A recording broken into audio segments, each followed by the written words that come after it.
Bonjour FMA Live, je m'appelle Fabien Stoffer, je pratique les arts martiaux philippins depuis 20 ans et j'enseigne depuis un peu plus de 10. J'ai commencé avec Michel Rozzi pendant plus de 10 ans et actuellement je suis le cursus XTMA de Daniel Onero. Aujourd'hui je vous propose de faire du double bâton en largo.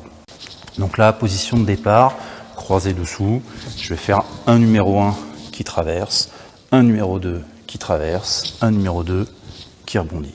Numéro 1, numéro 2, numéro 2. Donc, ça fait 1, 2, 3, 4, 5, 6.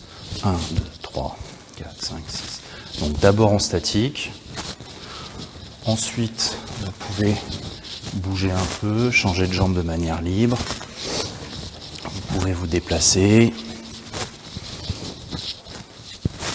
1, 2, 3, 4, 5, 6. Bon, ceux qui l'ont, bien évidemment, vous accélérez un peu. Pour les autres, vraiment en décomposer pour voir ce que ça peut donner. Essayez de bien faire des angles à 45 degrés. On a rapidement fait de se transformer en horizontal. Là, l'idée, c'est bien de passer derrière l'épaule sur le numéro 2. Derrière l'épaule. Le principe de la boîte, pour ceux qui ne le connaissent pas, on considère que la boîte, c'est le carré, en fait, entre les épaules et les hanches. L'objectif, c'est de sortir le moins possible les mains de cette boîte. C'est-à-dire que au début, je peux faire des grands mouvements et au fur et à mesure, je rétrécis ma boîte. Et à la fin, mes mains ne sortent plus de cette boîte. Ensuite, on va travailler la version roof block. Donc, qu'est-ce que roof block? Je suis jambe droite devant, je lève la main droite, bâton droit pointe vers le sol, bâton gauche pointe vers le ciel. Vous allez juste d'abord travailler ce mouvement dans le vide. Je suis main droite devant, je suis main droite, jambe droite, ici, voilà. Bâton droit vers le sol. Ensuite, je le fais à gauche. Donc même chose, jambe gauche, bâton gauche pointe vers le bas, bâton droit pointe vers le ciel. Ici, on peut travailler un petit peu. Notez que c'est bien le bâton qui pointe vers le sol qui est vers moi. D'accord? Vous voyez, je peux faire ce mouvement-ci. Si j'ai le bâton qui est ici, là je peux pas. Je pourrais le faire ici. Et là, le blocage est correct ici. Ici. Là maintenant, ce que vous allez faire, c'est que vous allez alterner jambe droite, jambe gauche, jambe droite, jambe gauche.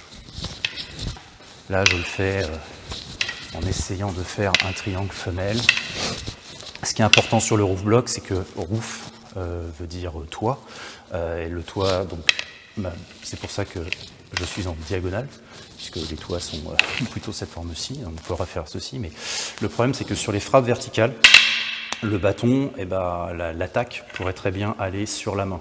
L'objectif du roof block, c'est que le bâton va avoir tendance à partir de l'autre côté. Donc du coup, je protège ma main. Bien évidemment, comme il s'agit d'un toit, quand je suis dans une maison, le toit est au-dessus de ma tête. Donc ne faites pas des roof blocks ici, parce que là, s'il y a une frappe qui arrive, elle passe. L'objectif, c'est que le roof soit bien au-dessus de ma tête.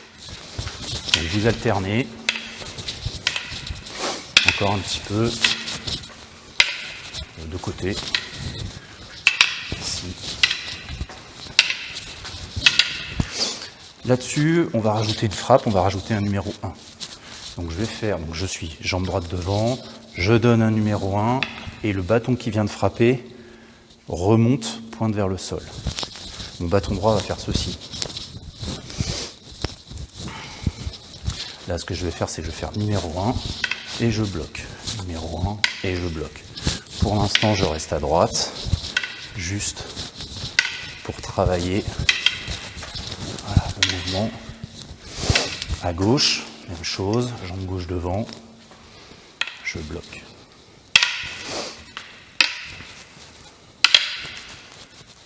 Et maintenant, vous allez alterner. Jambe droite, jambe gauche, jambe droite, jambe gauche. Ne tombez pas dans le piège de faire un roof block à l'horizontale, c'est quelque chose qu'on voit assez souvent au début. C'est-à-dire que les gens vont bloquer, comme ça. Donc à la rigueur, le premier, souvent, il y a une forme qui ressemble à peu près à ce qu'il faut. Puis au fur et à mesure que l'exercice avance, on va se retrouver avec des gens qui font des trucs comme ça. Donc voilà, essayez de bien travailler la position. Numéro 1, je bloque. Numéro 1, je bloque. Numéro 1, je bloque. Enfin, on arrive sur le 6 count, la version complète. Donc je pars, pareil, position croisée dessous. Je vais faire numéro 1, roof block, numéro 1. Et je reviens, je recommence. Je fais numéro 1, roof block, numéro 1. Dans toute la réflexion autour de 6 count, ça donne numéro 1, numéro 2, numéro 1. Numéro 1, numéro 2, numéro 1. Je fais un numéro 2 avec l'autre, avec le deuxième bâton. Numéro 1 droit, numéro 2 gauche, numéro 1 droit. Et donc ça fait numéro 1, roof block, numéro 1. Numéro 1, roof block, numéro 1. 1, roof block, 1, à gauche. 1, roof block, 1. Vous pouvez le faire sans changer de garde. Changer de garde, souvent ça peut être pareil. Au bout du moment, vous pouvez bien évidemment accélérer. Là, l'objectif, c'est quand même de travailler un petit peu. Pour travailler le 6 count suivant, pareil, on va décomposer. On va commencer par un mouvement qui est celui-ci. Je fais voilà, une frappe un peu remontante. Et là, derrière, je vais faire le tour de ma tête et revenir en numéro 2, ici. Ça peut aussi être considéré, vous voyez, comme un wing, donc pas forcément vers l'avant, mais sur le côté, pour passer au-dessus de la tête. L'intérêt de le faire vers l'avant, c'est que c'est une parade, d'accord ? Je peux venir frapper le bâton, je peux venir frapper la main, ici, et ça va me permettre, vous voyez, de faire ce genre de contre. J'absorbe et je rentre. Je frappe la main et je rentre. Donc vous allez le faire, pareil, à droite et à gauche. Vous allez alterner droite et gauche. Droite et gauche. Là, vous voyez, je le fais en triangle latéral. Je peux le faire en n'importe quel triangle. Juste travailler un peu ce mouvement-ci. Ici. Ici.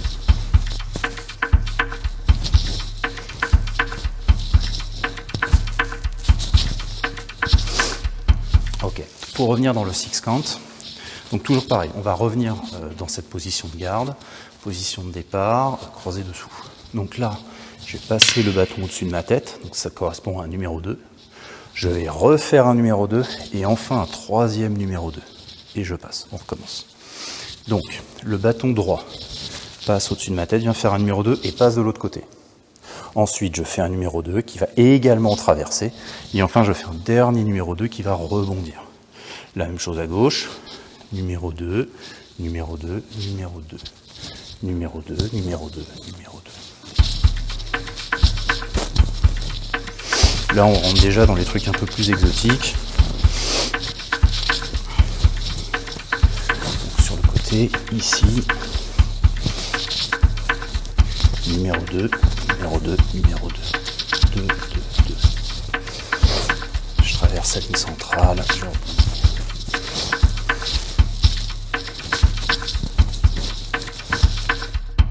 Donc on va commencer ici, on va travailler Sinawoli miroir. Miroir pourquoi ? Sinawoli Even 6 qu'on a fait au début, c'était numéro 1, numéro 2, numéro 2. Bah là en fait on va faire numéro 2, numéro 1, numéro 1. Donc je commence ici, je vais faire numéro 2, je traverse, numéro 1, je traverse, et de nouveau un numéro 1. Je recommence, donc ça fait numéro 2 avec mon bâton gauche, numéro 1 droit, 1 gauche. Et je recommence de l'autre côté. Numéro 2, numéro 1, numéro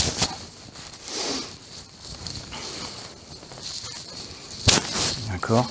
Là, il y a une astuce, c'est-à-dire que vous avez fait numéro 2, vous avez fait numéro 1. Pour gagner un temps et non pas ramener puis frapper, on va faire une frappe simultanée. D'accord ? Je recommence. Je viens frapper en numéro 2, je suis ouvert. Je frappe en numéro 1. Et là, en fait, au moment où je ramène le bâton, je frappe avec l'autre. Je fais un switch. Numéro 2, numéro 1, numéro 1. Et je reviens ici. Numéro 2, numéro 1, numéro 1. Et quand j'enchaîne, du coup, ça donne ce genre de choses. Pareil, sur le côté.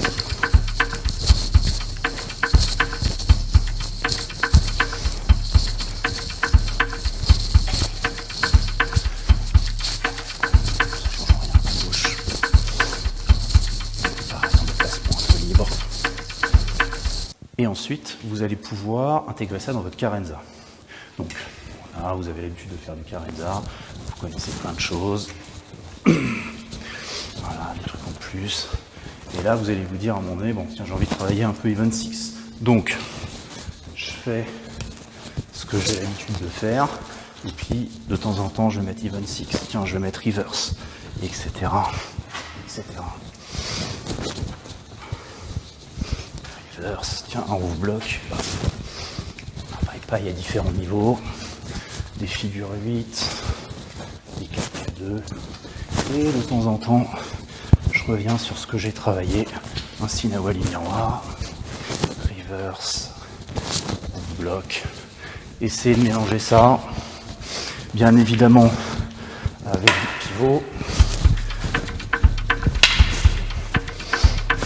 Voilà, et là, vous remettez régulièrement les choses que l'on vient de voir.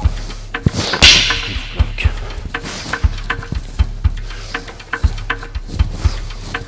Ici. Comme ça, vous avez une progression pédagogique. Et ce qu'on vient de voir, du coup, vous pouvez l'intégrer dans le carenza. Voilà, j'espère que ça vous a plu. C'était Fabien Stoffer pour FML Live. Je tenais à remercier encore Gaston et Stéphane de cette initiative que je trouve vraiment super importante. Prenez soin de vous.